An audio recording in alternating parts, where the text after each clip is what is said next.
Okay, I'm here with Brad Jalbert from Select Roses out in Langley, where we've just bought a bunch of roses to take home to Creston. But I wanted to ask Brad about what makes a good rose for bees. Great question. So we have a lot of people that are coming in now looking for bee-friendly roses, other plants that are bee-friendly. The important thing is the rose, which is normally a double flower that people prefer, needs to be a little more simple so that it opens up wide so that the bee can get down to the center of it where the golden stamens are, and the bee will collect all of its food. The other thing is, look for a rose that's a healthy rose. You don't have to spray with pesticides.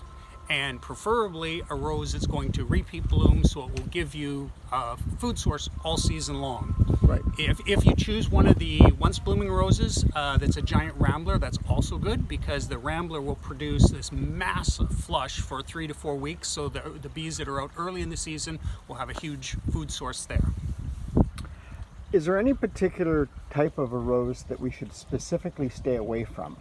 I would think if you're a bee-friendly gardener, the hybrid teas tend to be, they're very tight in flower, so the bee can't really get down there. So if you like that cutting rose, that is okay, but just get one that has less petals. So they'll show the petal count on a rose. If it's 100 petal counts or something like that, the bee is not going to be able to dig his way down there. 20, 30 petals, something like that, it's going to open up just enough that the bee will be able to work its way down in there.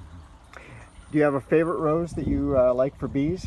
I like one that's called Red Corsair because the flower lasts forever. The stamens seem to be loaded with pollen, and it's a bright red rose. It's a climbing rose that makes tons of flowers. And how long will it take to establish?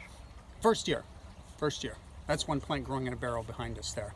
And first year you'll get loads of bloom on something like Red Corsair.